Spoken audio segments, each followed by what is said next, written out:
The cold bite of an October wind whistled through the narrow canyons of Wyoming Territory as Tucker Lawson rode his paint horse along the jagged ridge overlooking Twin Falls.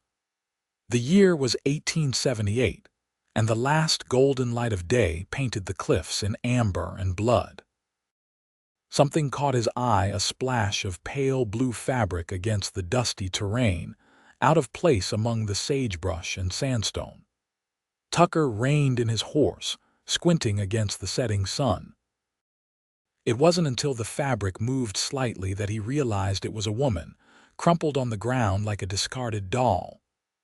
"Whoa, easy there, Domino," Tucker murmured to his horse as he dismounted, his spurs jangling against the rocky soil. The woman stirred at the sound and then frantically tried to crawl away, her movements desperate and pained.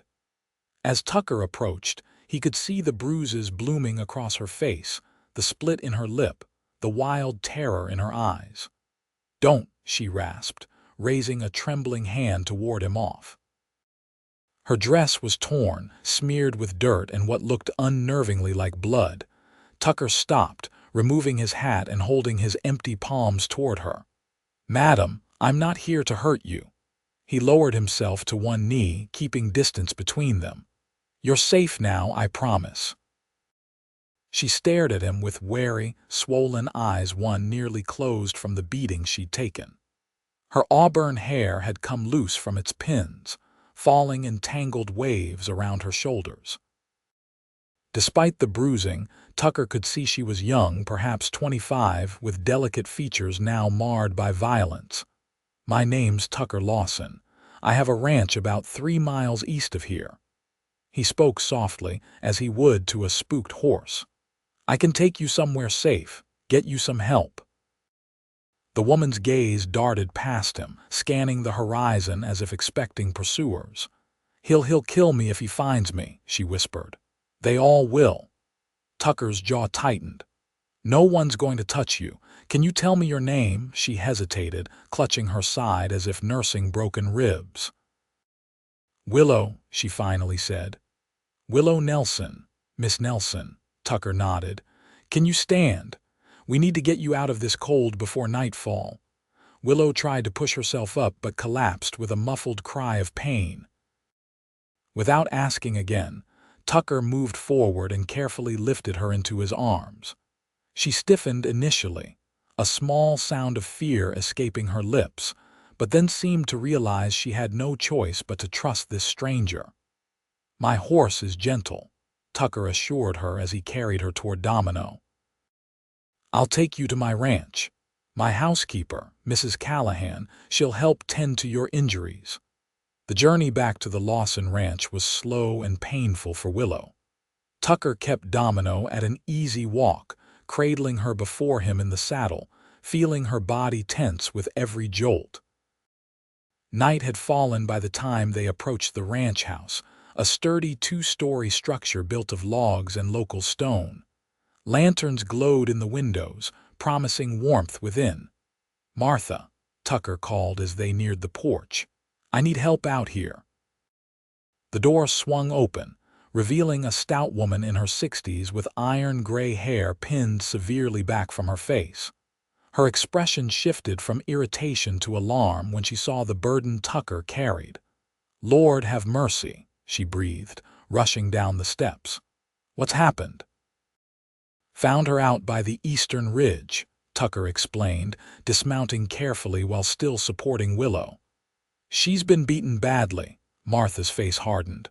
"Bring her inside, quickly. I'll heat water and prepare a room." Tucker carried Willow into the house, the warmth of the fire and the stone hearth enveloping them. The main room was sparsely but comfortably furnished with a large oak table, several chairs, and bookshelves lining one wall, unusual for a ranch house in Wyoming Territory. "Take her to the guest room," Martha directed, already bustling toward the kitchen. "I'll bring up supplies." Upstairs, Tucker gently laid Willow on the bed in the small guest room.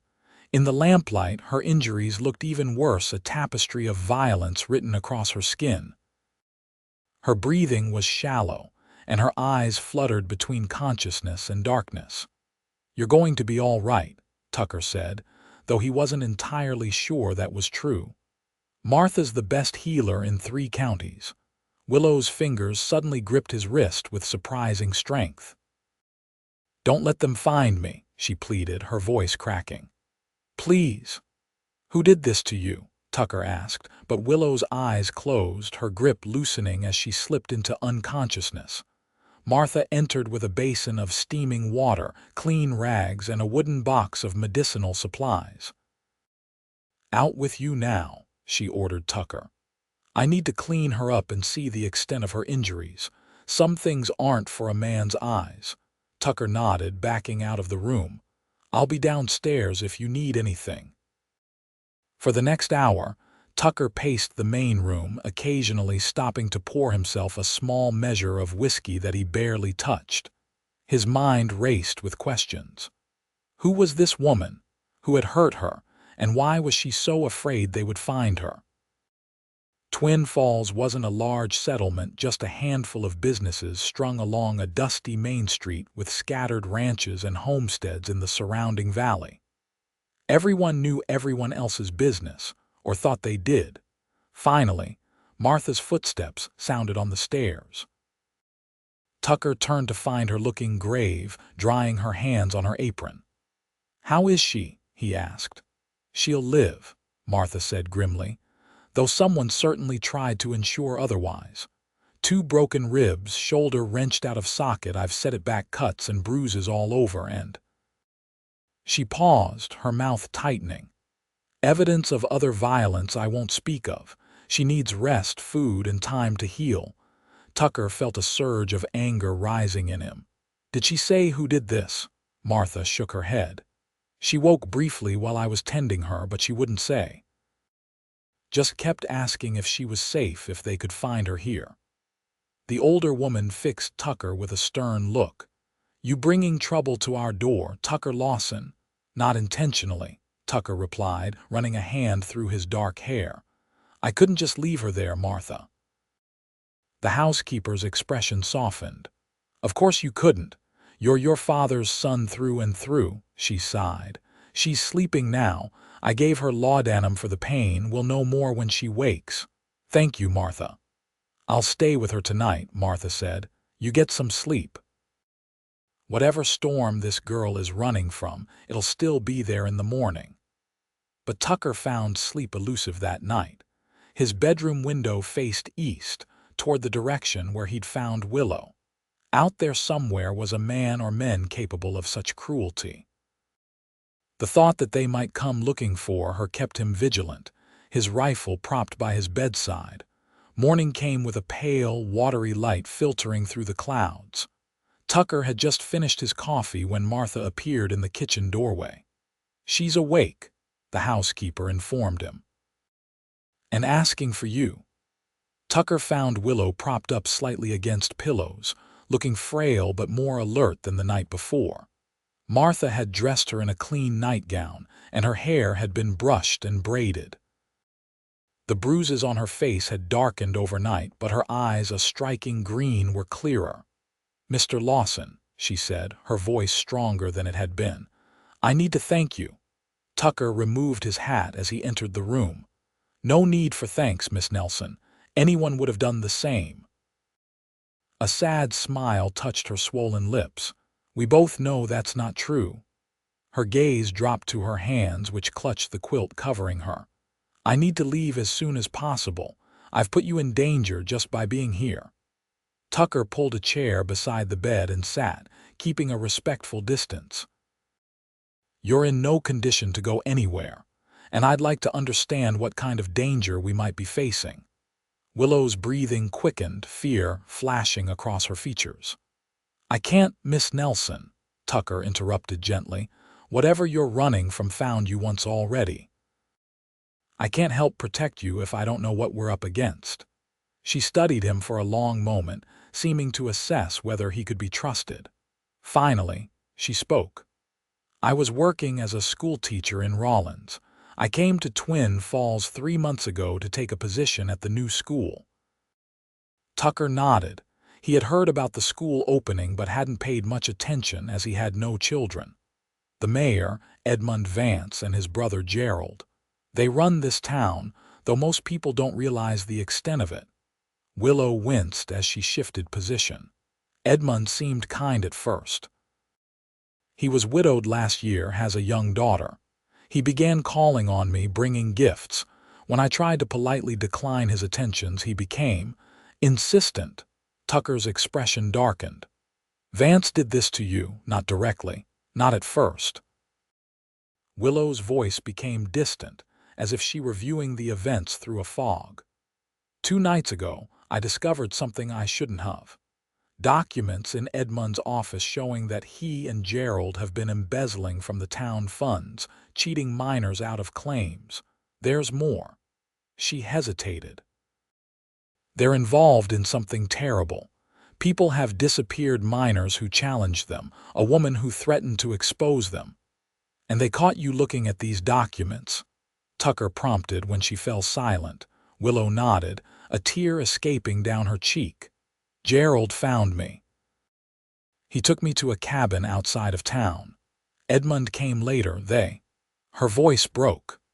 They wanted to know who I'd told. I hadn't told anyone, but they didn't believe me. Gerald is the one who, she gestured vaguely to her battered body. Tucker stood abruptly, pacing to the window. The Vance brothers were powerful men in Twin Falls. Edmund had been mayor for 5 years, and Gerald served as town marshal, a position that gave him significant authority. "How did you escape?" he asked. They thought I was unconscious. I heard them talking about making it look like I'd fallen from a horse, a tragic accident. Gerald left to prepare things. Edmund stepped outside for a moment, and I managed to get away through a back window. I just ran. I don't even know how far I got before I couldn't go any further. Tucker turned back to face her. "Why didn't you go to the sheriff in Twin Falls, Sheriff Parker?" Willow gave a bitter laugh that dissolved into a cough. "He's Edmund's cousin by marriage. They all hunt together, drink together. He wouldn't help me." The situation was worse than Tucker had imagined. If Willow's accusations were true, and he had no reason to doubt the evidence of his own eyes regarding what had been done to her, they were facing powerful, corrupt men with the law on their side. "They'll be searching for you," he said grimly. "That's why I need to leave," Willow insisted. "Get as far from Wyoming Territory as possible." Tucker shook his head. "You can barely stand. And winter's coming on the passes will be treacherous soon. You're safer here for now." "They'll kill you too if they find me here," Willow said, fresh tears welling in her eyes. Tucker knelt beside the bed, meeting her gaze directly. "Miss Nelson, Willow, I'm not a man who turns away from what's right. My father taught me that. This is my land and you're under my protection now. The Vance brothers won't find you here, and if they do—" His hand instinctively moved to where his gun would normally hang at his hip. "I can handle myself." For the first time, something like hope flickered in Willow's eyes. "Why would you risk so much for a stranger?" Tucker considered the question. He'd spent the last 5 years since his father's death mostly keeping to himself, running the ranch, avoiding the complications of Twin Falls politics and society. But something about Willow's plight had awakened a sense of purpose he'd thought long buried. "Because it's what my father would have done," he said simply. "Now rest. We'll figure out our next steps when you're stronger." As Tucker left the room, he found Martha waiting in the hallway, her expression troubled. "I heard enough," she said quietly. "The Vance brothers are dangerous men, Tucker." "I know." Martha crossed her arms. "Your father stood against Edmund Vance once before when he tried to force the Jensen family off their land. It cost him contracts and friends." "I remember," Tucker said. His father, Thomas Lawson, had been one of the few ranchers willing to stand up to Vance's growing influence. But he always said it was worth it. "It cost him more than you know," Martha murmured. "Be careful, Tucker. That girl in there is carrying secrets that could get you both killed." Tucker nodded, acknowledging the warning. "We need to keep her presence here quiet. If anyone comes asking, I know how to keep my counsel," Martha interrupted with dignity. "Been doing it for 40 years. "I know you have." Tucker squeezed her shoulder gratefully. "I'm going to ride into town, see what I can learn without raising suspicion." "That's a fool's errand," Martha objected. "If they're looking for her, they'll be looking everywhere.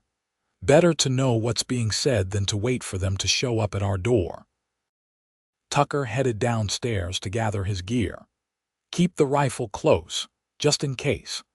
Twin Falls had grown considerably in the 5 years since silver had been discovered in the nearby mountains.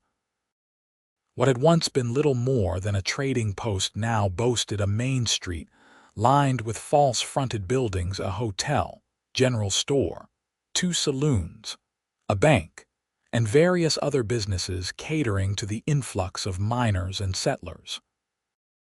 Tucker rode into town shortly before noon, tipping his hat to those who greeted him but not stopping to chat. His first destination was the general store, where news and gossip flowed as freely as the goods. The bell jangled as he entered. Percy Hammond, the storekeeper, was helping a customer select fabric, but he nodded at Tucker. "Be with you in a moment, Mr. Lawson." Tucker browsed the shelves, picking up a few items he actually needed: coffee, ammunition, bandages to justify his visit. When the other customer left, Percy approached with a smile. "Don't see you in town much these days," the storekeeper observed. "Been busy with the ranch," Tucker replied. "Preparing for winter." Percy nodded sagely. "Smart man. Word is we're in for a harsh one." He began tallying Tucker's purchases. "Anything else I can help you with? Just wondering if there's been any news around town. Haven't heard much out my way." Percy's eyes lit up at the invitation to share information. "Well, there's quite the commotion about the school teacher gone missing. Miss Nelson, you might not have met her, being out at your place most of the time." Tucker kept his expression neutral. "What happened?" "Nobody knows for certain. Mayor Vance is beside himself with worry. Says she was supposed to have dinner with him 2 nights ago and never arrived." "Marshals organized search parties." Percy leaned closer. "Between you and me, some folks are saying she might have run off with a man. Wouldn't be the first time a schoolmarm turned out less proper than she appeared." Tucker felt his jaw tighten but managed to keep his voice casual. "Any sign of her?" "Not that I've heard. Marshall found her shawl out by the creek yesterday. Folks are fearing the worst, what with the weather turning and all." Percy wrapped Tucker's purchases in brown paper. "Mayor's offering a $100 reward for information leading to her whereabouts. Dead or alive, the notice says, though of course everyone's hoping for alive."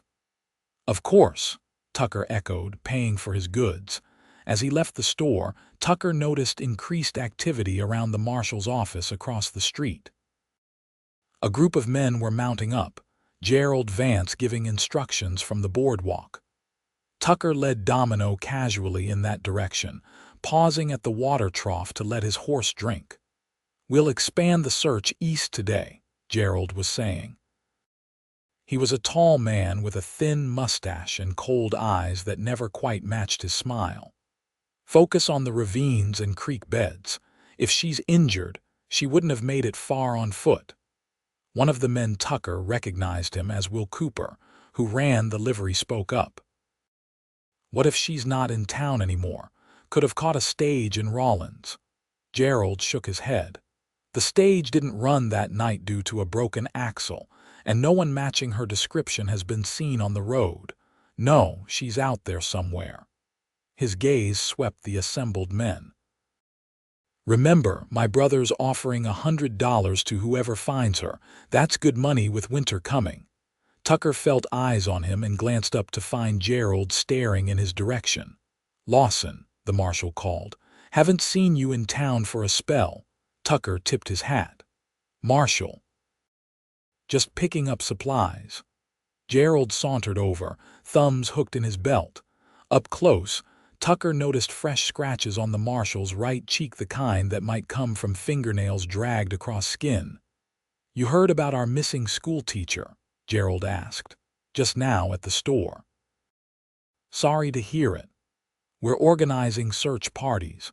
Your ranch is out east, isn't it? Perfect position to join the search in that area." Tucker felt a drop of cold sweat trace down his spine but kept his expression impassive. "Happy to keep an eye out, but I've got cattle to move to the lower pasture before the weather turns. Don't have men to spare for a formal search." Gerald's eyes narrowed slightly. "That's so. Thought you might want to help, being a civic-minded man like your father was." The mention of his father felt like a deliberate provocation. Tucker knew Gerald had never liked Thomas Lawson. "If I see anything, I'll be sure to let you know," Tucker said evenly. Gerald studied him for a moment longer, then nodded. "See that you do. Miss Nelson is very important to my brother. He's quite distraught." Tucker mounted domino, tipping his hat once more. "Good day, Marshal." As he rode out of town, Tucker could feel Gerald's gaze boring into his back. The marshal was suspicious, whether of Tucker specifically or just generally. It was hard to tell. But one thing was clear. The Vance brothers were determined to find Willow. Instead of heading directly back to the ranch, Tucker took a roundabout route, watching carefully to ensure he wasn't followed. He stopped at a high point overlooking the valley, surveying the land. In the distance, he could see a small group of riders moving along the creek that ran east of town, one of the search parties. No doubt.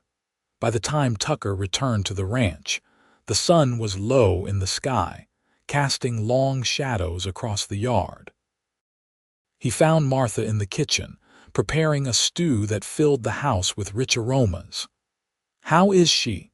Tucker asked, hanging his hat on a peg by the door. "Fever came on about an hour ago," Martha reported grimly. "I've been trying to keep her cool, but she's been delirious, talking out of her head." Tucker's concern must have shown on his face, for Martha added, "It's not unexpected with injuries like hers. The body fights back in its own way." "And the search parties?" Martha asked. "They're looking east today. Won't be long before they start checking ranches and homesteads." Tucker sank into a chair at the kitchen table, rubbing his temples. "Gerald Vance tried to recruit me for the search." Martha snorted. "Bold, considering they're the ones who hurt her." "They're offering $100 for information about her whereabouts." "Blood money," Martha muttered, stirring the stew with more force than necessary. Tucker nodded his agreement. "We need to be prepared. If they come here, when they come here," Martha corrected. "When they come," Tucker acknowledged. "We need a plan. We can't hide her forever." Martha set down her wooden spoon and faced him. "What are you thinking? We need evidence of what the Vances have been doing." Willow mentioned documents she found in Edmund's office. "If we could get our hands on those." "You're talking about breaking into the mayor's office." Martha looked scandalized. "Tucker Lawson, your father raised you better than to be a common thief." "It's not stealing if what we're taking proves they're the thieves," Tucker argued. "Besides, I'm not sure what choice we have.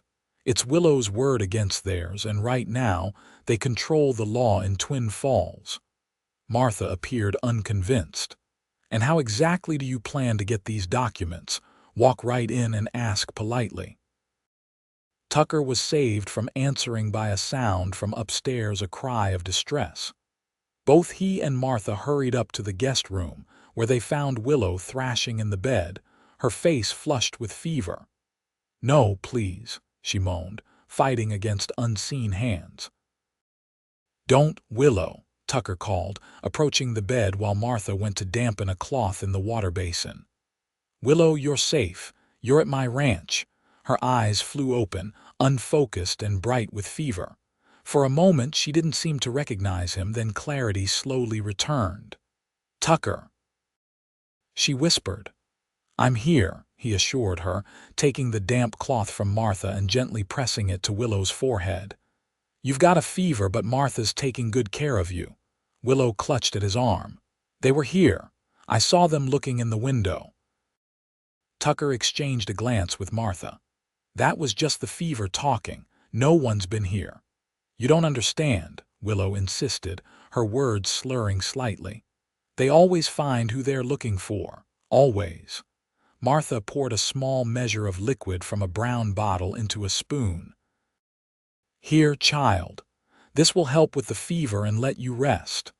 Willow accepted the medicine, grimacing at the taste. Her grip on Tucker's arm gradually loosened as the laudanum began to take effect. "Don't leave," she murmured, her eyelids growing heavy. "I'll stay right here," Tucker promised, settling into the chair beside her bed. Martha checked Willow's bandages, clucking her tongue at the state of the one around her ribs. "I need to change these. You should step out." Tucker nodded but hesitated when Willow's fingers tightened weakly around his. "I'll be right outside the door," he assured her in the hallway. Tucker paced the narrow space, his mind racing. Willow's condition was worse than he'd hoped, and the search for her was intensifying. They needed a plan, and soon. When Martha emerged from the room, her expression was grim. "The fever's gotten worse. I've done what I can, but she needs a doctor." "We can't risk bringing Doc Simmons out here," Tucker said. "He's Edmund Vance's personal physician. He'd report back immediately." "Then we need to break her fever ourselves," Martha said firmly. "I'll prepare willow bark tea and a poultice for her chest. You sit with her, keep her cool." Throughout the night, Tucker and Martha took turns at Willow's bedside, bathing her burning skin with cool water and coaxing sips of medicinal tea between her parched lips. By dawn, their vigilance was rewarded. Her fever broke, leaving her weak but lucid. "Thank you," Willow whispered to Tucker as the first light of morning filtered through the curtains. "Both of you." Tucker, exhausted from the night's vigil, managed a tired smile. "You're stronger than you look, Miss Nelson." A ghost of a smile touched her lips. "My father always said I was stubborn to a fault." Her expression sobered. "I heard you and Martha talking last night about the documents." Tucker straightened in his chair. "How much did you hear?" "Enough to know you're considering something dangerous." Willow's green eyes, though still shadowed with pain, were clear and direct. "The papers are hidden in a false bottom of Edmund's desk drawer. His office is in his home, not the town hall. He keeps the most damning evidence close." Tucker frowned. "You shouldn't be worrying about this now. You need to focus on healing." "I am healing," Willow insisted. "But I won't truly be safe, none of us will, until Edmund and Gerald are exposed for what they are." She reached for his hand, her touch light but determined. "I can't let you risk everything for me without doing my part." There was a quiet strength in her that Tucker couldn't help but admire. Despite everything she'd endured, she wasn't cowering in fear but planning how to fight back. "First, you need to regain your strength," Tucker said, gently squeezing her hand before releasing it. "Then we'll figure out our next move. Together." Over the next few days, Willow's recovery progressed steadily. By the fourth day after Tucker had found her, she was able to sit up for longer periods and even managed to join them at the table downstairs for a simple dinner, though the effort left her exhausted. "It feels good to be out of that bed," she admitted, as Martha served a hearty stew. "Though I'm afraid I'm imposing terribly on your hospitality." "Nonsense," Martha said briskly. "This house has been too quiet for too long. Besides, Tucker's been in a better mood with you here, though he'd never admit it." Tucker felt heat rise in his face. "Martha," the housekeeper waved off his protest. "I've known you since you were knee-high to a grasshopper, Tucker Lawson. Don't think I haven't noticed you taking extra care with your appearance these past days." Willow smiled, a genuine expression that transformed her face despite the lingering bruises. "Well, I'm grateful to you both. I don't know what I would have done if Tucker hadn't found me." The moment of warmth was interrupted by the distant sound of hoofbeats approaching the ranch. Tucker was on his feet instantly, moving to the window. "Riders coming," he said tersely. "3 of them." Martha's eyes widened. "The Vances." Tucker shook his head, squinting against the fading light. "Can't tell yet. Willow, you need to go upstairs." Willow was already rising from her chair, her face pale with renewed fear. "Use the back stairs," Martha directed, helping her. "Stay quiet no matter what you hear." Tucker retrieved his rifle from beside the door, checking that it was loaded. "I'll handle this." As Martha hurried Willow upstairs, Tucker stepped onto the porch, rifle held casually but visibly in the crook of his arm. The 3 riders approached slowly, and Tucker relaxed slightly when he recognized Will Cooper from the livery in the lead. "Evening, Lawson," Cooper called as they drew near. The other 2 men miners, by the look of them, hung back slightly. "Cooper," Tucker acknowledged with a nod. "What brings you out this way?" Will dismounted, leaving his companions on their horses. "Marshal Vance has search parties covering the whole county looking for that missing schoolteacher." Drew the short straw to check the outlying ranches. He glanced at the rifle in Tucker's arms. "Expecting trouble, just being cautious," Tucker replied. "Sun's nearly down and we've had wolves getting bold lately." Cooper nodded, seemingly accepting the explanation. "Mind if we have a quick look around? Just routine." "We're checking all the properties in the area." Tucker's mind raced. Refusing would only heighten suspicion, but allowing a search was risky. "Help yourself to the barn and outbuildings," he said with careful casualness. "But my housekeeper's just turned in with a headache, so I'd appreciate if you didn't disturb the house." Cooper hesitated, then nodded to his companions, who dismounted and headed toward the barn. "Marshal Vance seems mighty determined to find this woman," he commented, studying Tucker's face. "Says she might be injured, confused, wandered off and got herself lost." "That's so." Tucker kept his expression neutral. "Seems strange a schoolteacher would just wander off. Between you and me," Cooper lowered his voice, "word around town is she found out something she shouldn't have." "Something about the Vances?" Tucker's interest sharpened. "What kind of something?" Cooper shrugged. "Just talk, but there have been whispers about the Vance brothers for years, missing money from the town treasury. Miners being run off their claims just before they strike it rich, with the Vances somehow ending up with the property." He glanced over his shoulder toward the barn. "Not that anyone would say such things openly." "Dangerous talk," Tucker agreed, watching Cooper carefully. The livery owner had never struck him as particularly brave or principled. Why was he sharing these suspicions now?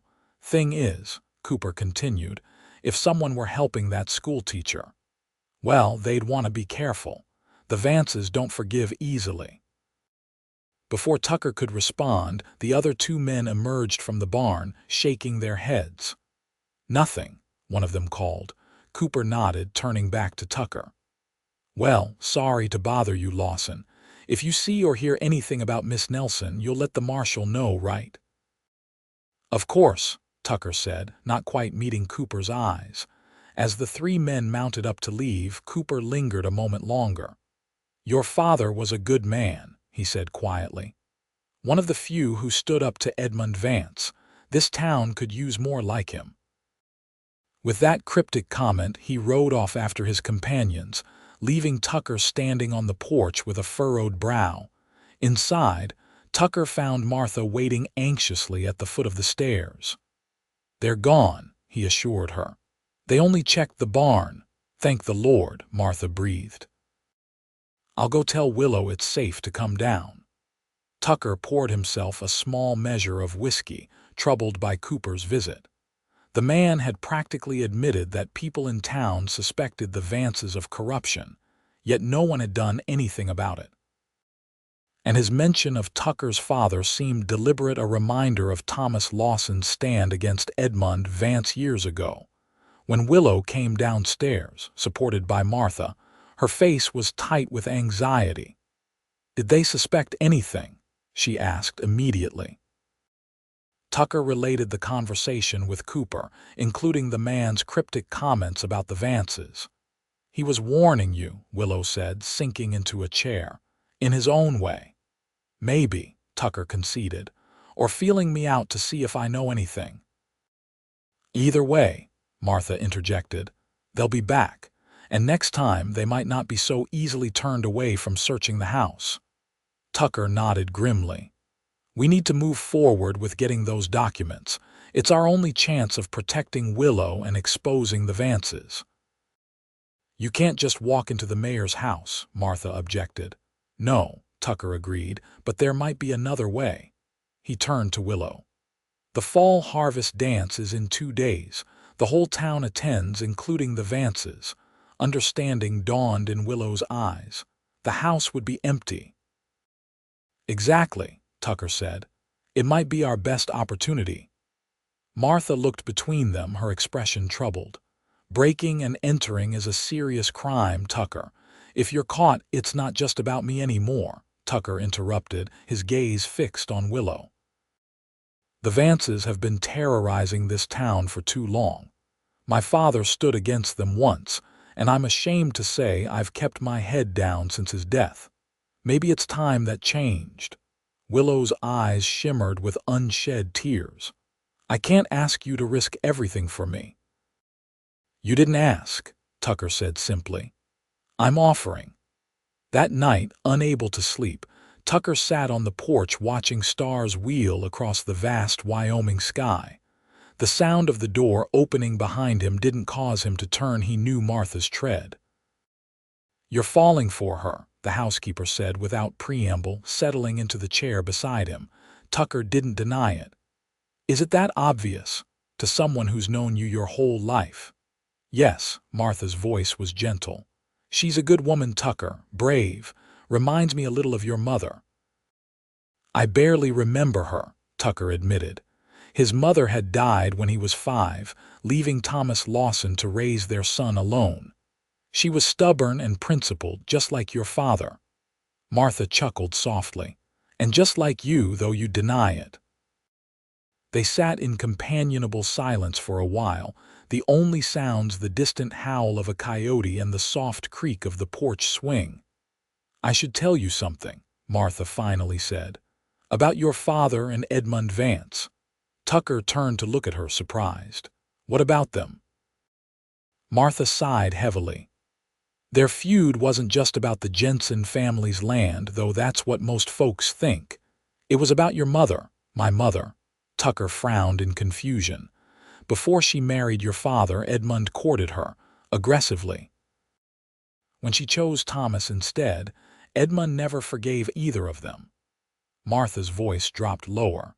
"Your father believed, though he could never prove it, that Edmund was responsible for the accident that killed your mother." Tucker felt as if the ground had shifted beneath him. "What?" "Your mother's horse was spooked by a rattlesnake that day, threw her into the ravine. But Thomas found evidence the snake had been planted on the trail, a cage nearby, tracks of a man's boots." Martha reached over to squeeze Tucker's arm. "He couldn't prove anything, and the marshal at the time, Gerald's predecessor and friend, dismissed his claims as grief-induced madness." "Why didn't he ever tell me?" Tucker asked, his voice rough with emotion. "He wanted to protect you from that bitterness," Martha said simply. "Wanted you to form your own judgments about people." Tucker stared out at the darkness, his mind reeling with this new information.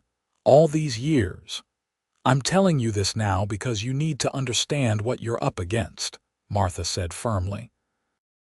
"The Vances have been corrupting this town for a generation.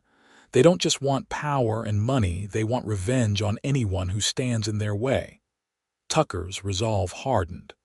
"Then it's long past time someone stopped them."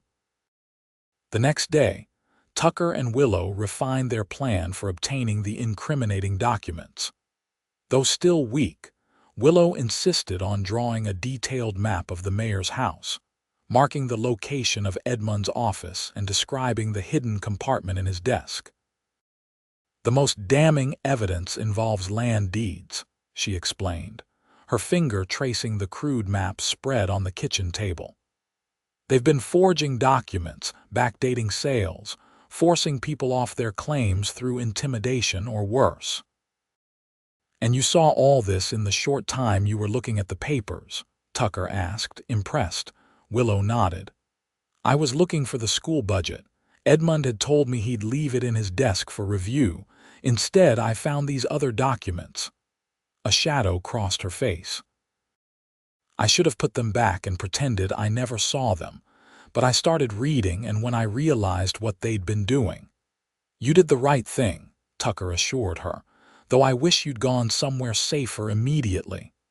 "I didn't think Gerald would hurt me so badly," Willow admitted. "I knew Edmund was obsessed with me in his way. I thought that might protect me." Her voice turned bitter. "I was wrong." Tucker's hand covered hers briefly. "We'll make this right." On the evening of the harvest dance, Tucker dressed with unusual care in his best shirt and vest. Martha had insisted on ironing everything, muttering about proper appearances, even while disapproving of the night's mission. "The whole town will be at the dance." Tucker reviewed the plan one final time with Willow, who would remain at the ranch with Martha. "I'll make sure I'm seen there, talk to people, establish my presence. Then I'll slip out the back, go to Vance's house, get the documents, and return to the dance before anyone notices I'm missing." "Be careful," Willow urged, her face pale with worry. "If you're caught, I won't be," Tucker promised, though they both knew it was a promise he might not be able to keep. Martha handed him a small parcel. "Sandwiches, in case you need to wait for an opportunity." Tucker smiled at the housekeeper's practical concern. "I'll be back before you know it." The harvest dance was being held in the town hall, a rectangular building at the end of Main Street that served as courthouse, meeting place, and social venue for Twin Falls. By the time Tucker arrived, the celebration was in full swing. Lanterns hung from the rafters, casting a warm glow over the crowded room.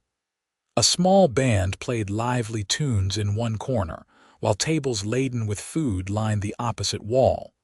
Tucker made his way through the crowd, nodding greetings to familiar faces. He spotted Edmund Vance near the punch bowl, surrounded by town elders. The mayor was a handsome man in his 40s, with silver at his temples and a perpetual air of benevolent authority. Looking at him, it was hard to reconcile the respectable figure with the man Willow had described. Gerald Vance was harder to miss. His marshal's badge gleamed on his chest as he surveyed the room from a corner position, a glass of whiskey in his hand.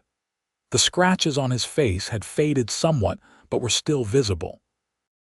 Tucker deliberately made a circuit of the room, stopping to chat with various townspeople, accepting a dance with the blacksmith's daughter, helping himself to food from the buffet. All the while, he kept track of the Vance brothers from the corner of his eye. His opportunity came when a commotion broke out near the band, two miners getting into a heated argument that quickly threatened to become physical. Gerald moved to intervene, and Edmund was drawn into mediating the dispute. Tucker slipped out the back door of the hall, moving quickly through the shadows toward the mayor's house on the hill overlooking the town. The two-story structure was dark except for a single light in what Tucker assumed was the kitchen, where the housekeeper might be working. Using the information from Willow's map, Tucker circled to the rear of the house, finding the study window exactly where she had described it. The window was locked, but Tucker had come prepared with a thin blade that slipped between the sashes. With a soft click, the lock gave way. Tucker eased the window open and climbed through, finding himself in Edmund Vance's study. The room was meticulously organized. Bookshelves lined one wall, a large desk dominated the center, and a globe stood in one corner. A portrait of Edmund in an ornate frame hung above the fireplace, his expression smug even in oil paint. Moving quietly, Tucker went straight to the desk, opening the bottom right drawer as Willow had instructed. It contained only stationery and pens, but when Tucker pressed firmly on the back corner, he felt a slight give. Pressing harder, the false bottom popped up, revealing a hidden compartment beneath. Inside were several folded documents and a small leather-bound ledger.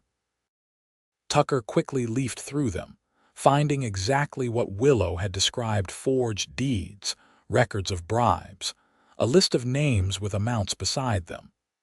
The ledger contained detailed records of money skimmed from town funds and mining operations. Tucker was so absorbed in verifying the documents that he almost missed the sound of the front door opening. Freezing in place, he heard voices in the hallway: Edmund, Vance, and someone else. "Just need to collect the gift for young Miss Cooper," Edmund was saying. "Won't be but a moment." Footsteps approached the study. Tucker hastily gathered the documents and ledger, stuffing them inside his vest. The desk drawer wouldn't close with the false bottom displaced, but there was no time to fix it. Tucker ducked behind the heavy curtains flanking the window just as the study door opened. Light flooded the room as Edmund entered, followed by Sheriff Parker from the neighboring county. "Make yourself comfortable, James," Edmund was saying. "I've got a new bottle of brandy I've been saving for a special occasion." "What's so special about tonight?" Parker asked, settling into a chair. "We've had a development in the Nelson woman situation," Edmund replied, moving to a cabinet and removing a bottle and glasses. "Cooper returned from Lawson's ranch with interesting news." Tucker tensed behind the curtain, barely daring to breathe. "Oh." Parker accepted a glass of amber liquid. "Lawson's involved. Cooper thinks so. Says Lawson was too quick to keep them out of his house, had his rifle ready." Edmund took a sip of brandy. "Thomas Lawson's boy has kept to himself these past years, but his father was always a problem for me. Wouldn't surprise me if the son's cut from the same cloth." "Want me to ride out there tomorrow, take a look around?" Parker offered. Edmund shook his head. "No need to rush. Gerald's keeping an eye on young Lawson tonight at the dance. If the schoolteacher's at his ranch, she's not going anywhere in her condition." His voice took on a darker tone. Gerald was perhaps too enthusiastic in his questioning. Parker chuckled, a sound that turned Tucker's stomach. "Your brother always did have a temper. Still, if the woman saw those documents, she won't be a problem much longer," Edmund said dismissively. "One way or another." The casual menace in his voice made Tucker's blood run cold. He shifted slightly to relieve the cramping in his legs, causing the curtain to rustle faintly. Edmund paused. "Did you hear something?" Tucker tensed, ready to fight his way out if necessary. His hand moved to the knife at his belt. Before Parker could answer, a commotion erupted from the front of the house, voices calling urgently for the mayor. "Mayor Vance, come quick," someone shouted. "Fight broke out at the dance. Your daughter's caught in the middle," Edmund cursed, setting down his glass. "Damn it. Eleanor was supposed to stay with Mrs. Harrison." He hurried from the room, Parker following close behind. The moment they were gone, Tucker slipped from behind the curtain and out the window, carefully closing it behind him. Instead of returning directly to the dance, he circled around to the livery where Domino was stabled. Will Cooper was there, brushing down a horse. "Leaving so soon, Lawson?" he asked, not seeming surprised to see Tucker. Tucker hesitated, then made a decision. "Got what I came for," he said meaningfully, patting his vest where the documents were concealed. Cooper's eyes widened slightly, then he nodded. "Best be quick about it then."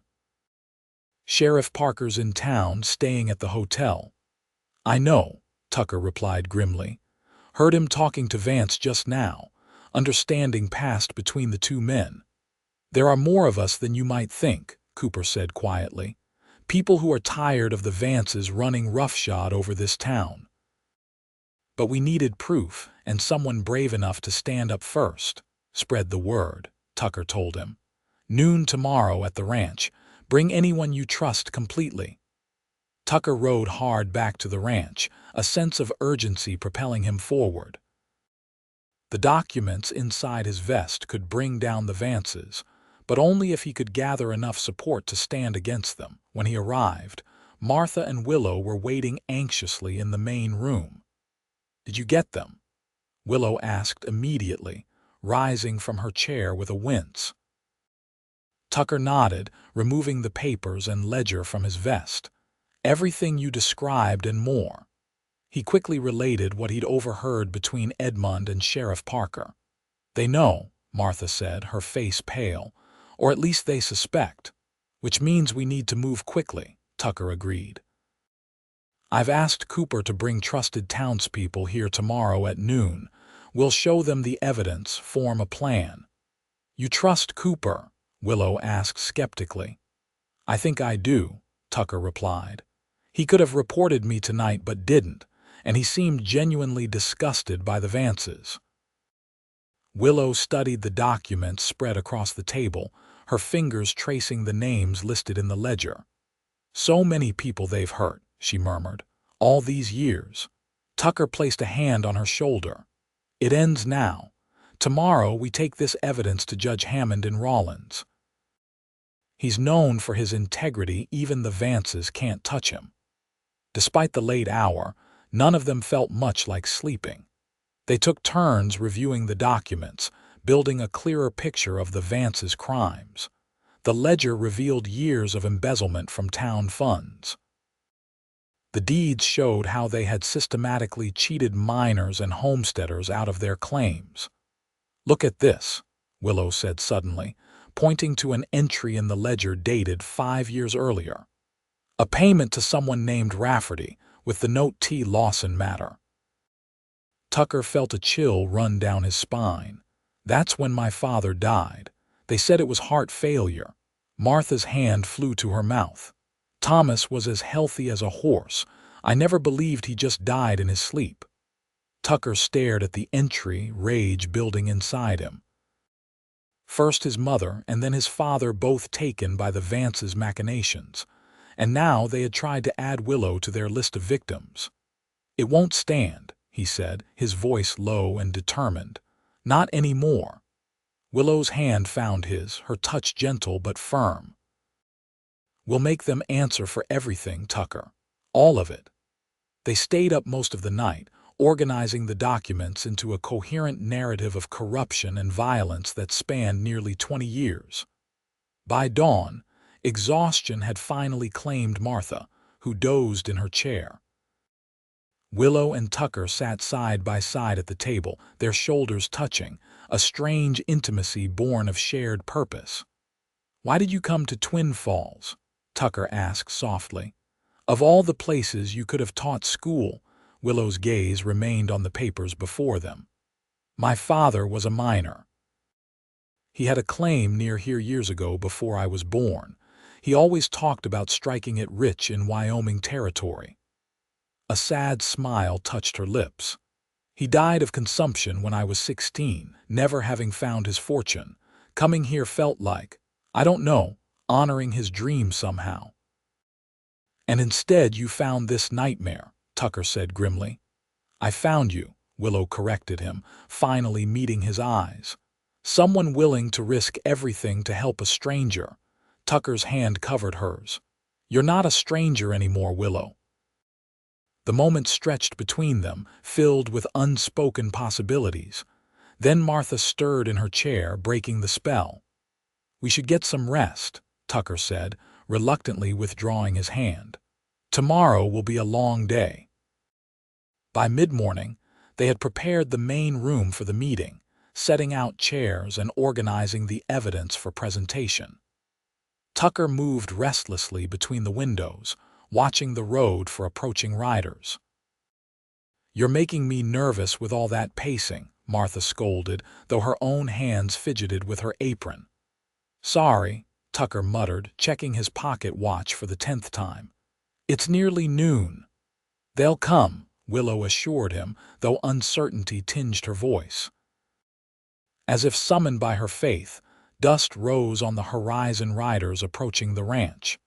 Tucker counted 6 men, with Will Cooper in the lead. It was fewer than he'd hoped for, but more than he'd feared might come. "They're here," he announced, relief evident in his voice. Tucker met them in the yard, greeting each man by name as they dismounted Cooper from the livery. Fletcher the blacksmith, Peterson who ran the assay office, Jenkins and Rivera who owned neighboring ranches, and old Doc Turner, retired now but still respected throughout the county. "These are all who would come openly," Cooper explained in a low voice. "Others support us but are afraid of Vance reprisals against their families." 6 good men is a start," Tucker said, leading them into the house. The men removed their hats as they entered, nodding respectfully to Martha. When they saw Willow, sitting at the table with her bruises still visible despite beginning to fade, a collective murmur of anger passed through the group. "Miss Nelson," Doc Turner stepped forward, his weathered face creased with concern. "May I?" He gestured toward her injuries. Willow nodded her permission, and the elderly doctor gently examined her face, asking quiet questions about her other injuries. "Gerald Vance's work," he concluded grimly, turning to the others. "I've seen his handiwork before, on miners who resisted arrest." "That's why we're here," Tucker said, drawing their attention to the documents spread on the table. "Miss Nelson discovered evidence of the Vances' crimes. They tried to silence her. Now we have a chance to stop them for good." For the next hour, they went through the evidence methodically. Peterson the assayer was particularly interested in the forged mining claims, explaining to the others how the Vances had systematically identified promising strikes, and then forced the original claimants out through various means. "Jenkins, your brother-in-law's claim on Cottonwood Creek, remember how he was run off for claim jumping?" Peterson pointed to an entry in the ledger. "Look here. The Vances had already filed a secondary claim dated before your brother-in-law's legitimate one." Jenkins swore softly. "Frank always said he was set up. Died in that mining accident in Colorado a year later." Similar revelations followed as each man recognized names and incidents from the past decade, moments of injustice that suddenly made sense in the context of the Vances' systematic corruption. "My father," Tucker said finally, pointing to the entry Willow had found. "They paid someone named Rafferty to poison him, made it look like heart failure." The room fell silent as the men absorbed this information. It was Doc Turner who finally spoke. "I examined Thomas after he passed," the old doctor said slowly. "I had my suspicions, certain signs that weren't quite right for a heart ailment, but Gerald Vance insisted on a quick burial, said it was what Thomas would have wanted." His eyes filled with regret. "I should have spoken up." "We've all been silent too long," Fletcher the blacksmith said, his massive hands curling into fists on the table. "My question is, what do we do now?" Tucker laid out his plan, taking the evidence to Judge Hammond in Rollins, swearing out formal complaints, and requesting arrest warrants for the Vances and their accomplices. "Hammond's a straight arrow," Rivera agreed. "Won't be bullied or bribed. But getting to Rollins won't be easy if the Vances suspect what we're doing." "They already do," Tucker admitted. "Edmund and Sheriff Parker were discussing their suspicions last night." Cooper leaned forward. "Then we don't have much time. They'll move against you, against all of us, as soon as they confirm their fears." As if to punctuate his warning, the distant sound of horses approaching reached them through the open window. Many horses, moving at speed. Tucker moved to the window, cursing under his breath. Riders coming. At least a dozen. He turned back to the room. It's Gerald Vance with men, armed. They've come for the girl, Peterson said grimly. And the evidence. Tucker's mind raced. Martha, take Willow upstairs, use the back stairs. Cooper, you and Jenkins secure the barn. We might need to make a run for it. The rest of you, get ready. As Martha hurried Willow from the room, the men positioned themselves throughout the house, rifles and pistols at the ready.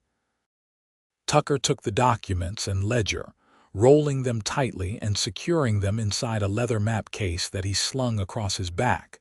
Gerald Vance's voice boomed from the yard.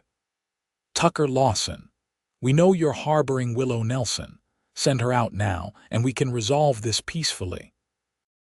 Tucker stepped onto the porch, rifle in hand but pointed at the ground.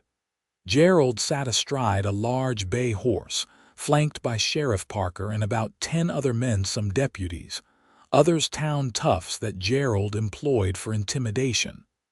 Morning, Marshal, Tucker called with forced casualness. What brings you and this posse to my property? Gerald's face was hard, his eyes cold. Don't play dumb, Lawson. We know the schoolteacher is here. She's wanted for questioning in the theft of town documents. That's a serious accusation, Tucker replied. Got any proof of these supposed stolen documents?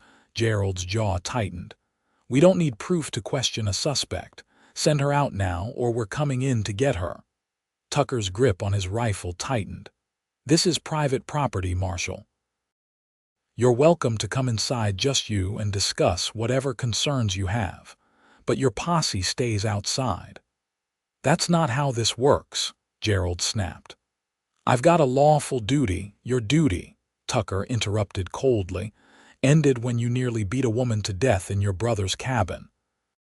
When you and Edmund decided to silence anyone who discovered your crimes. A murmur ran through the assembled men behind Gerald. Not all of them, Tucker realized, were fully aware of what they'd been brought to do. Gerald's face flushed with anger. That's slander, Lawson. The schoolteacher is confused, suffering delusions. We're concerned for her welfare. Her welfare. Tucker couldn't keep the contempt from his voice.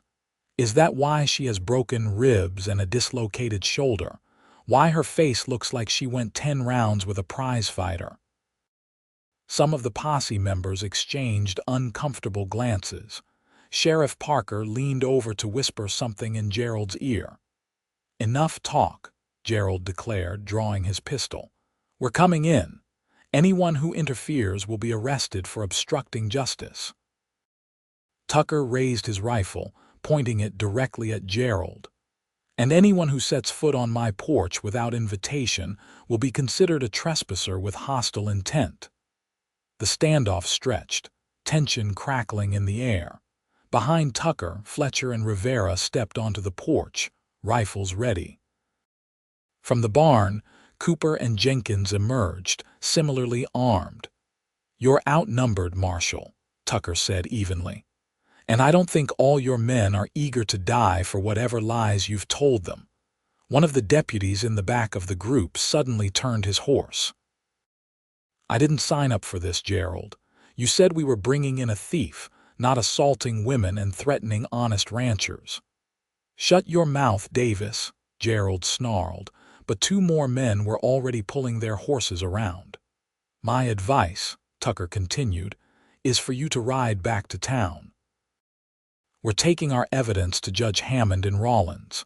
This ends today one way or another. Sheriff Parker, clearly sensing the shifting mood, leaned toward Gerald again. We should regroup, he said, loud enough for Tucker to hear. Get Edmund, come back with more men. Gerald's face contorted with rage, but he recognized the precariousness of his position. This isn't over, Lawson, he spat. Not by a long shot. He wheeled his horse around, gesturing sharply for his remaining men to follow. As they rode away, Tucker lowered his rifle, his heart pounding in his chest. That was too easy, Fletcher muttered beside him. They'll be back, Tucker agreed. with more men better prepared. He turned to the others. We need to move now, get to Rollins before they can regroup. Inside, they found Willow and Martha descending the stairs. Willow's face was pale but determined. I heard, she said. They'll try to cut us off on the road to Rollins. Tucker nodded grimly, which is why we're not taking the road. Jenkins, how's that back trail through your property to Elk Creek? The rancher considered. Rough going but passable. Adds half a day to the journey, but they'd never expect it. That's our route then. Tucker turned to the others. Cooper, can you and Peterson create a diversion? Make it look like we're heading straight for Rollins, draw them off. Cooper nodded. We can do that. Take a couple of horses, ride hard east, then circle back to town once we've been spotted. The rest of us will escort Tucker and Miss Nelson through the back country, Jenkins said. Safety in numbers. Martha stepped forward. I'm coming too. Miss Nelson still needs tending, and I'm a fair shot besides. The preparations moved quickly after that. Provisions were gathered, horses saddled. For Willow, they prepared a mount with a special padded saddle to accommodate her injuries. Martha insisted on packing medical supplies and extra bandages. As they prepared to depart, Cooper and Peterson heading east to lay their false trail, Tucker pulled Willow aside. This journey won't be easy, he warned her, especially in your condition. Willow's green eyes were clear and steady. I started this, Tucker. I'll see it through. She touched his arm gently. Besides, I've discovered I'm stronger than I thought. That you are, Tucker agreed, covering her hand with his own. They set out just after noon. A group of 6, Tucker, Willow, Martha, Jenkins, Fletcher, and Rivera, heading west initially before cutting south toward the rugged country that would eventually lead them to Rollins. Doc Turner had elected to return to town, where he could monitor the Vances' movements and perhaps delay any pursuit by spreading misleading information. The journey was slow and difficult, especially for Willow. Though she never complained, Tucker could see the pain etched on her face with every jolt and bump of the trail. Martha rode close beside her, occasionally offering sips from a flask containing a mild pain tincture. By nightfall, they had covered perhaps 15 miles less than Tucker had hoped, but a respectable distance given the rough terrain and Willow's condition. They made camp in a sheltered hollow, lighting only a small fire that would be invisible from a distance. Cooper and Peterson should have been spotted by now, Jenkins said as they ate a cold supper of jerky and hardtack. With luck, Gerald and his men are halfway to Rollins on the main road. Don't count on luck, Fletcher advised grimly. Gerald Vance isn't a fool for all his faults. Tucker nodded his agreement. We'll post watches tonight. 2-hour shifts, 2 men at a time. As the others settled in for the night, Tucker took first watch with Rivera, positioning themselves on opposite sides of the camp with clear views of the surrounding terrain. The night was clear, stars blazing in the black Wyoming sky, a slim crescent moon providing just enough light to make out shapes and movement. About an hour into their watch, Tucker heard soft footsteps behind him. Turning, he found Willow approaching, wrapped in a blanket against the chill. You should be resting, he said gently. I tried, she admitted, easing herself down beside him with a slight wince. But every time I close my eyes, I see Gerald Vance's face. Tucker's jaw tightened. He won't hurt you again, I promise. Willow gazed out at the moonlit landscape. When I was little, my father used to tell me stories about the West, about how it was a place where a person could start fresh, where what mattered was what you did, not who you were born as. She gave a soft, sad laugh. I still believed that when I came to Twin Falls. Your father wasn't wrong, Tucker said, but people are people wherever you go, some good, some bad, most somewhere in between. And some exceptional, Willow replied, her eyes finding his in the darkness. Like you. Tucker felt warmth spread through him despite the night's chill. "I'm just doing what needs doing." "No," Willow shook her head. "You're risking everything, your ranch, your life for justice, for me." Her voice softened. "I've never met anyone like you, Tucker Lawson." Before Tucker could respond, Rivera's low whistle cut through the night, a warning signal they'd agreed upon. Tucker immediately tensed, scanning the terrain. "What is it?" Willow whispered. "Not sure," Tucker murmured, reaching for his rifle. "Stay low." Rivera appeared beside them a moment later, moving silently through the shadows. "Riders," he said quietly. "Still far off, but heading this way. Maybe half a dozen." Tucker's mind raced. "Wake the others. Douse the fire completely. We need to move." Within minutes, the camp was in motion, everyone working with urgent efficiency despite the darkness. The fire was extinguished, bedrolls packed, horses saddled. "If we push northwest through the ravine," Jenkins suggested in a hushed tone, "we can reach my line cabin by dawn. It's well hidden, stocked with supplies." Tucker nodded his agreement. "Let's move. Quietly now." They set off in single file, Jenkins leading the way, with Tucker bringing up the rear. The night was silent except for the occasional call of an owl or distant howl of a coyote. The riders Rivera had spotted weren't visible, but Tucker knew they were out there, whether Gerald's men or not. They couldn't risk an encounter. By the time the eastern sky began to lighten with the first hint of dawn, they had reached Jenkins' line cabin, a small, sturdy structure nestled in a grove of pines, nearly invisible until you were upon it. Inside, they found basic but welcome amenities: bunks, a stove, shelves stocked with preserved food. "We'll rest here for a few hours," Tucker decided. "The horses need it, and so do we, especially Willow." Martha immediately set about examining Willow's injuries, clucking disapprovingly at the state of her bandages after the hard ride. "You've started bleeding again," she scolded gently. "Come, let me tend to this properly." As Martha led Willow to a corner of the cabin for privacy, the men gathered around the small table, speaking in low voices. "Those riders last night," Fletcher began. "Think they were Vance's men?" Rivera shrugged. "Hard to say. Could have been anyone, hunters, trappers." "Or it could have been Gerald," Tucker said grimly. "If he figured out our diversion, he might have guessed we'd take the back trails." Jenkins unfolded a rough map on the table. "We're here," he said, pointing to a spot well off the main routes. "Rollins is still a good day and a half ride, even pushing hard." "Which Willow can't do," Tucker noted, glancing toward where Martha was redressing the wounded woman's bandages. "We need another option." They discussed possibilities, splitting up to move faster, sending runners ahead with the evidence while the others stayed with Willow, various alternative routes. Each had its risks, and none felt entirely satisfactory. It was Martha who eventually provided the solution, joining them at the table after settling Willow on one of the bunks to rest. "The Morrison place," she said simply. "It's maybe 4 hours from here, just before you reach the Sweetwater crossing. Rebecca Morrison was a nurse during the war. She could care for Willow while you men continue to Rollins with the evidence." Tucker frowned. "I don't like the idea of leaving Willow behind."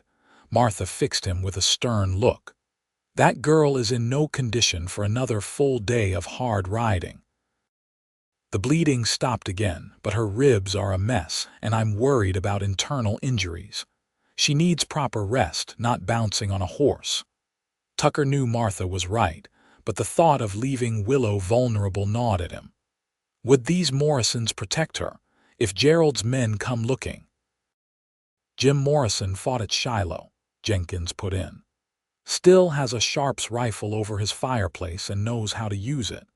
And they've no love for the Vances. Edmund tried to buy their water rights a few years back, used some underhanded tactics when they refused." The decision was made. After a few hours of rest, they would continue their journey, stopping at the Morrison homestead to leave Willow and Martha in safe hands before the men pressed on to Rollins with the evidence. Tucker spent the short rest period checking and rechecking their supplies and weapons, his mind churning with plans and contingencies. When it was time to prepare for departure, he found Willow awake, sitting up on the edge of her bunk. "Martha told me the plan," she said without preamble. "Leaving me with these Morrisons." Tucker sat beside her, careful not to jostle the bunk. "It's the safest option. You need proper rest, medical attention. While you ride into danger," Willow finished for him, "facing the Vances with their evidence." "We'll have the law on our side once we reach Judge Hammond," Tucker assured her. Willow's hand found his, her fingers intertwining with his. "Tucker, if something happens if you don't come back, I'll come back," he interrupted firmly. "Once the Vances are arrested, I'll return for you." "That's a promise." Her eyes searched his face. "Why? You've already done more than anyone could expect. Once this is over, your obligation to me is finished." Tucker's other hand rose to gently touch her cheek, careful of the healing bruises. "It's not about obligation, Willow. Hasn't been for some time now." Understanding dawned in her eyes, followed by a softness that made Tucker's heart race. Slowly, giving her every chance to pull away, he leaned forward and pressed his lips to hers in a gentle kiss. When they separated, Willow's eyes remained closed for a moment, a small smile playing on her lips. "I was beginning to think you'd never do that," she murmured. Tucker chuckled softly. "I was waiting for the right moment. And this is it. When we're about to be separated, with the Vances hunting us." Her tone was teasing despite the gravity of their situation. "I reckon I'm not good at timing," Tucker admitted with a rueful smile. Their moment was interrupted by Jenkins calling that it was time to depart. Tucker helped Willow to her feet, supporting her as they made their way outside where the horses waited. The journey to the Morrison homestead took longer than expected, as they had to divert their path several times to avoid open country where they might be spotted. By the time they arrived, the afternoon was well advanced, the sun beginning its descent toward the western mountains. The Morrison place was a well-established homestead, a sturdy log house. A barn, corrals, and fields of wheat and corn stretching toward a creek that marked the property's eastern boundary. Jim Morrison met them in the yard, a Winchester rifle held casually but ready in his weathered hands until he recognized Jenkins. "Thomas Lawson's boy," Morrison said gruffly when introductions were made. "Knew your father. Good man." His wife, Rebecca, a spare, gray-haired woman with kind eyes and capable hands, took charge of Willow immediately, ushering her into the house with Martha following close behind. "We can't stay long," Tucker explained to Morrison. "The Vances are after us. We have evidence of their crimes, need to get it to Judge Hammond in Rollins." Morrison's expression hardened at the mention of the Vance name. "About time someone stood against those vultures. My place is yours for as long as needed. The woman will be safe here." Tucker glanced toward the house. "I need to say goodbye." Inside, he found Willow already settled in a small but comfortable bedroom. Rebecca Morrison had provided clean clothes and was helping Martha change Willow's bandages once more. "We need to go," Tucker said from the doorway. "Need to reach Rollins by tomorrow evening." Martha nodded, gathering her things. "I'll give you two a moment," she said, ushering Rebecca from the room as well. When they were alone, Tucker crossed to sit on the edge of Willow's bed. "The Morrisons seem like good people. You'll be safe here." Willow nodded, though her eyes were troubled. "It's not me I'm worried about." Tucker took her hand, pressing it gently. "We'll be careful. 4 armed men taking back trails. Gerald would need an army to stop us." "Don't underestimate him," Willow warned. "Or Edmund. They've killed before to protect their secrets." "And they'll answer for those deaths too," Tucker assured her. He reached into his pocket, removing a small object that he pressed into her palm. "This was my mother's. I want you to keep it until I return." Willow opened her hand to reveal a simple silver locket on a delicate chain. "Tucker, I couldn't, please," he insisted. It's important to me that you have it, that you know I'm coming back." Willow's eyes filled with tears. "Then you'd better, Tucker Lawson, because I intend to hold you to that promise." Their goodbye kiss was brief but filled with unspoken emotion. Then Tucker was gone, joining the others who waited in the yard, ready to resume their journey. The four men, Tucker, Jenkins, Fletcher, and Rivera, rode hard through the remainder of the day, making good time now that they weren't constrained by Willow's injuries. They camped that night in a hidden ravine, taking turns at watch, but the night passed without incident. By mid-afternoon the next day, they were approaching Rollins. The town was considerably larger than Twin Falls, a bustling center of commerce with the Union Pacific Railroad running through its heart. The federal courthouse where Judge Hammond presided stood on the main street, an imposing stone building that represented the reach of territorial justice. "We made it," Fletcher said with evident relief as they rode down the main street. "No sign of pursuit." Tucker remained vigilant, scanning the busy sidewalks and storefronts for any sign of Gerald Vance or his men. "Let's not celebrate yet. We still need to get this evidence to the judge." They stabled their horses at the livery and made their way on foot to the courthouse, the leather case containing the documents secure on Tucker's back. The building was quiet, the day's proceedings apparently concluded. A clerk at the front desk informed them that Judge Hammond had retired to his chambers and wasn't receiving visitors. "It's an urgent matter," Tucker insisted, "involving corruption in Twin Falls. Lives are at stake." The clerk hesitated, then nodded. "Wait here. I'll see if he'll make an exception." The minutes stretched as they waited, Tucker pacing the marble floor while the others sat tensely on a wooden bench. Finally, the clerk returned. "The judge will see you. Follow me." Judge Samuel Hammond was a stern-faced man in his 60s with thick white sideburns and penetrating blue eyes. He listened without interruption as Tucker presented their case, examining each document carefully as it was handed to him. "These are serious allegations, Mr. Lawson," Hammond said when Tucker had finished. "Embezzlement, fraud, assault, murder, and against men of standing in Twin Falls." "Every word is true, Your Honor," Tucker affirmed. "Miss Nelson nearly died for discovering these papers." "My father and others did die."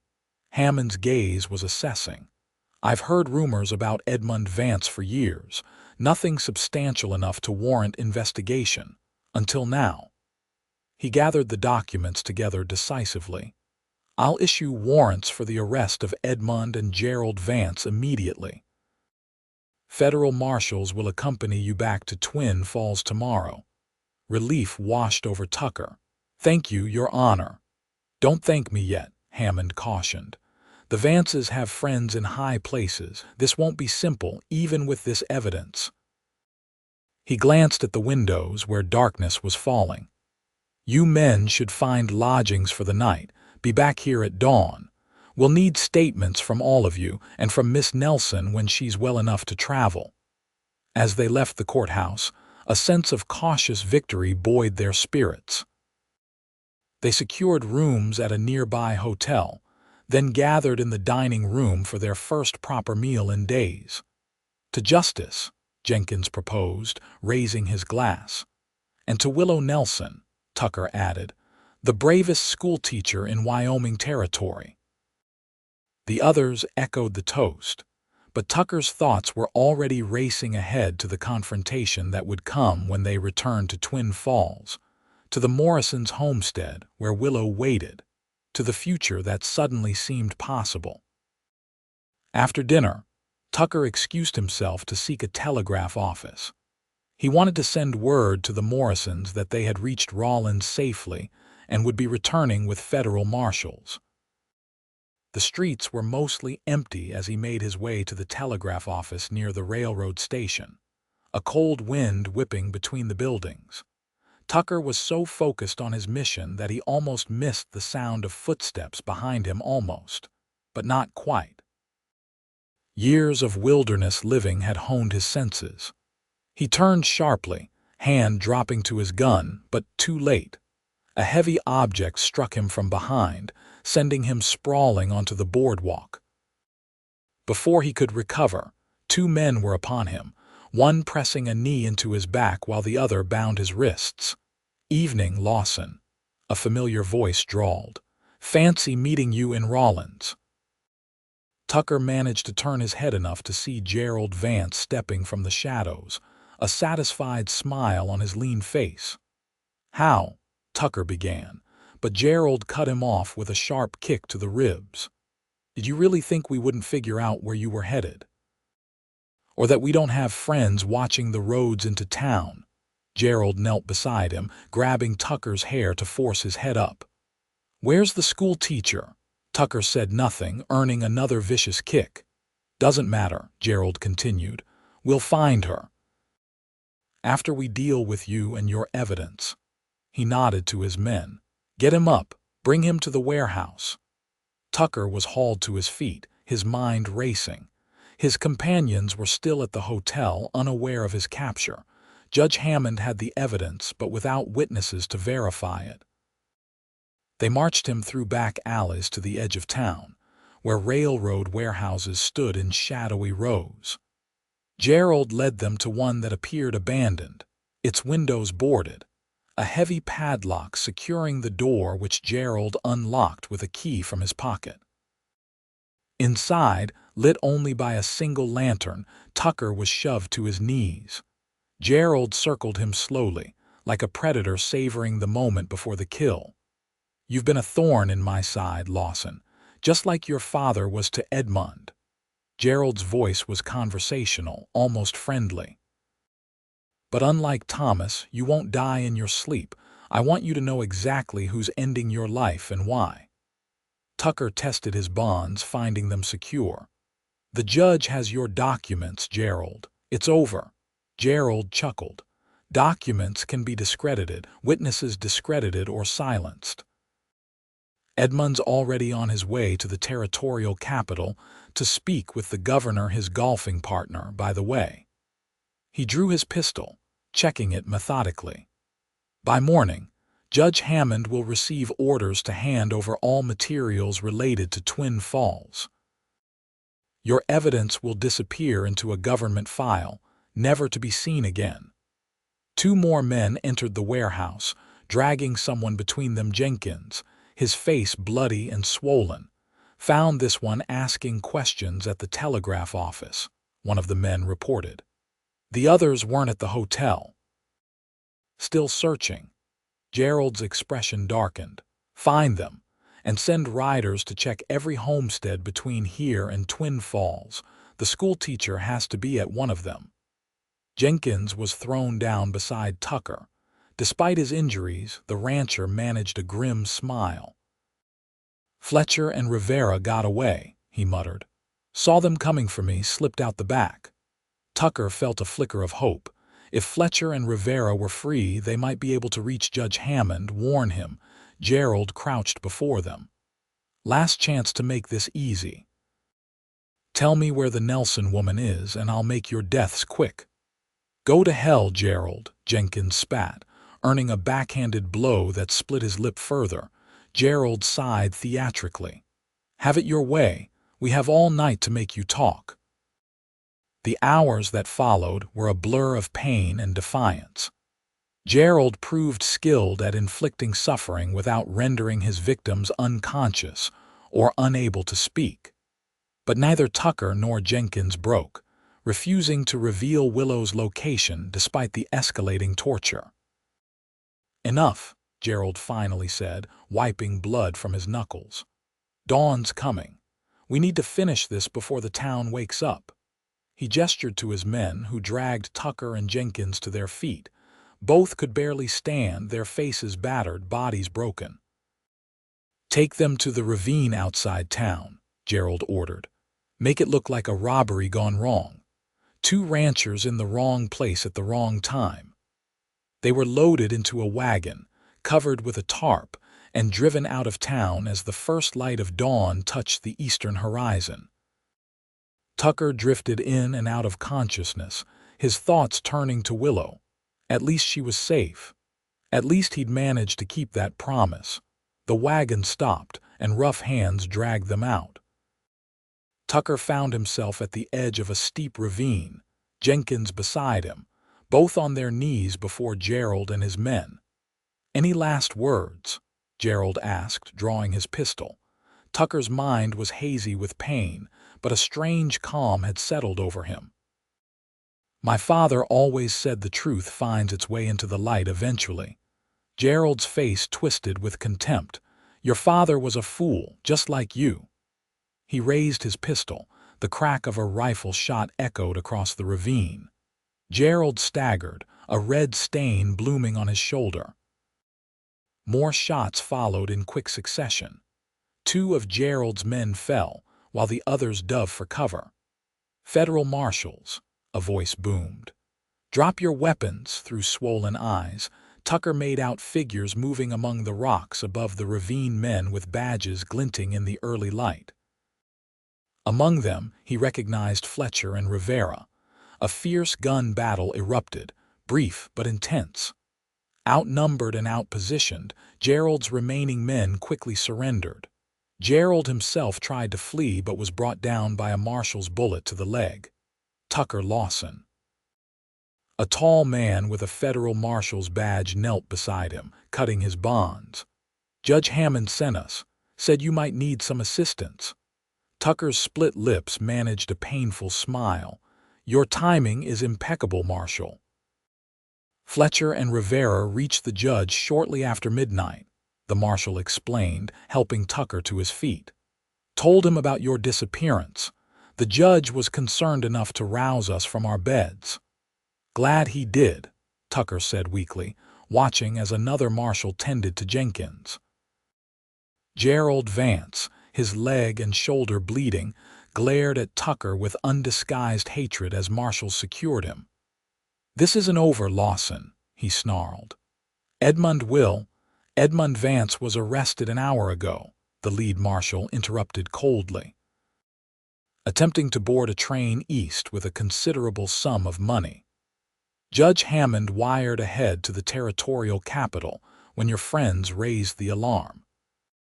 The fight seemed to drain out of Gerald, his face sagging with the realization that their carefully constructed empire had crumbled in a matter of days.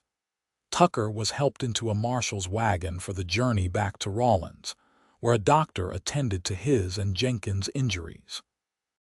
Despite the physician's objections, Tucker insisted on being present when Judge Hammond formally charged the Vance brothers later that day. Edmund and Gerald Vance stood side by side in the courtroom, their confident demeanors finally shattered. As the judge read the extensive list of charges against them, embezzlement, fraud, assault, murder, and more, Edmund seemed to physically shrink, while Gerald's face remained frozen in a mask of hatred. "The evidence against you is substantial," Judge Hammond concluded. "You will be held without bail pending trial, which will commence in 1 month's time."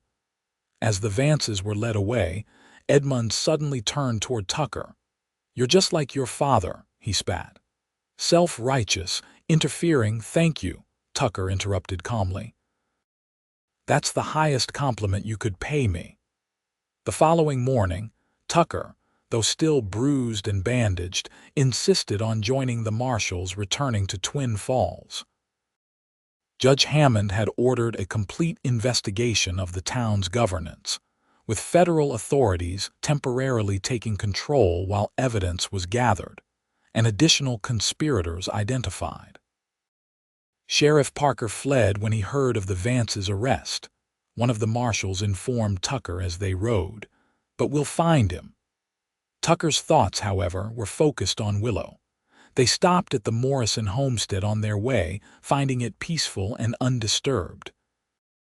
The Vances men had never discovered her location. Willow was sitting on the porch when they arrived, her face lighting up at the sight of Tucker despite her shock at his battered appearance. "You look terrible," she said, tears welling in her eyes as he carefully embraced her. "You should see the other fellow," Tucker joked weakly, earning a tearful laugh in the privacy of the Morrisons' parlor. Tucker related everything that had happened: the meeting with Judge Hammond, Gerald's ambush, the timely rescue by the marshals, and the Vance's arrest. "It's really over?" Willow asked, her hand unconsciously rising to touch the silver locket she wore around her neck, Tucker's mother's locket. "They'll stand trial, face justice for everything they've done," Tucker confirmed. "It may take time for Twin Falls to recover, but without the Vances controlling everything, it has a chance to become the kind of place your father dreamed of." Willow's eyes searched his. "And what about us, Tucker Lawson?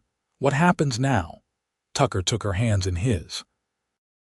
"That depends on whether a certain school teacher might consider staying in Wyoming Territory, perhaps at a ranch outside Twin Falls."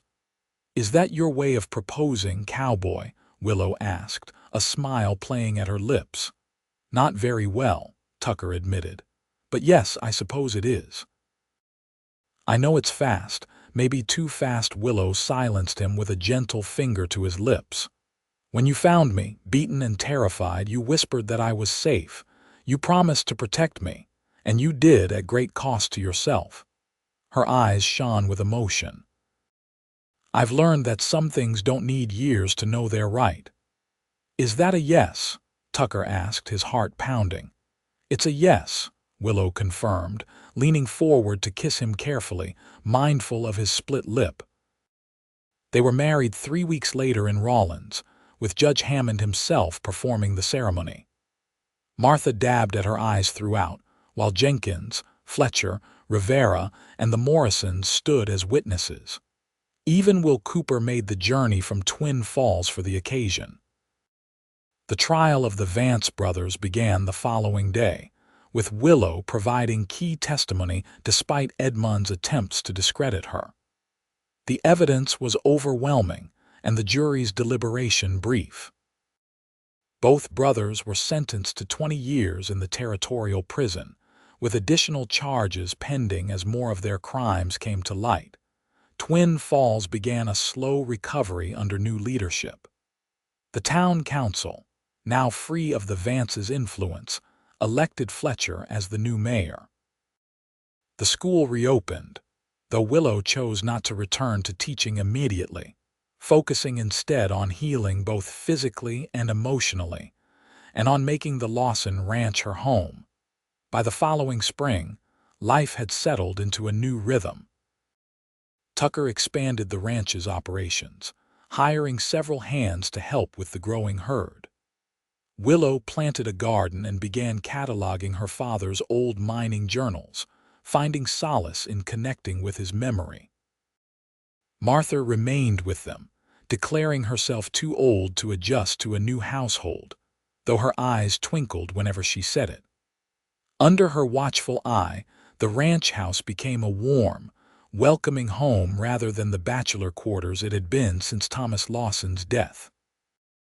One evening in early June, as they sat on the porch watching the sunset paint the distant mountains in gold and purple, Willow took Tucker's hand and placed it gently on her stomach. "Martha suspects, but I wanted you to be the first to know for certain," she said, her eyes filled with joy. "We're going to have a child, Tucker." Tucker's face transformed with wonder. "A child? You're sure?" Willow nodded, laughing at his expression. "Come January, there will be another Lawson in this house." Tucker gathered her carefully in his arms, marveling at how much his life had changed in the space of 8 months. From the solitary existence he had lived since his father's death to this moment of perfect contentment, all because he had happened to ride along that ridge on an October evening, and found a woman in desperate need. "I love you, Willow Lawson," he murmured against her hair. "And I love you, my protective cowboy," she replied, nestling closer. "More than I ever thought possible." Their son, Thomas James Lawson, was born on a snowy January morning in 1880, with Martha serving as midwife and Tucker pacing anxiously until the baby's first cry rang through the house. He had his father's dark hair and his mother's green eyes, a combination that promised he would be a heartbreaker when he grew up. By the time Thomas was 5, he had been joined by a sister, Eleanor Martha, and the Lawson Ranch had become one of the most prosperous in the county. Tucker's fair dealings and unwavering integrity earned him the respect of neighbors and business partners alike. Willow eventually returned to teaching, establishing a small school on their property that served the children of neighboring ranches as well as their own. The Vance brothers remained in prison, their influence over Twin Falls fading to a dark chapter in the town's history. Sheriff Parker was eventually captured in Colorado and brought back to face justice for his role in their crimes. On the 10th anniversary of the day Tucker found Willow, they hosted a gathering at the ranch for all those who had stood with them against the Vances. Jenkins and Fletcher, now respected town leaders, Rivera, whose ranch adjoined the Lawsons, the Morrisons, who had become like family, Cooper, who had expanded his livery into a successful freight business, and many others whose lives had improved once the Vances' stranglehold on the town was broken. As twilight settled over the celebration, Tucker found Willow standing alone near the corral, gazing out at the land that had become her home. "Happy anniversary," he said softly, slipping his arms around her waist. Willow leaned back against his chest, sighing contentedly. 10 years. Sometimes it feels like yesterday that you found me." "Best thing I ever did," Tucker said, pressing a kiss to her temple. "I still have nightmares sometimes," Willow admitted, turning in his arms to face him. "About Gerald, about that cabin." Tucker nodded. "Some wounds healed but left scars that would always be sensitive." "You're safe now," he reminded her, echoing the words he had spoken that first day. "I promised, remember?" Willow's smile lit her face, as beautiful now in her mid-30s as she had been a decade before. "And you've kept that promise every day since." She kissed him softly. "Thank you for finding me, Tucker Lawson." As the stars began to appear above them, twin reflections of hope in an expansive sky, Tucker held the woman he loved and marveled at the journey that had brought them together. From the darkest violence had come the brightest joy, a family, a home, a love that had transformed them both. In the distance, their children's laughter mingled with the evening breeze, a promise of the future unfolding before them.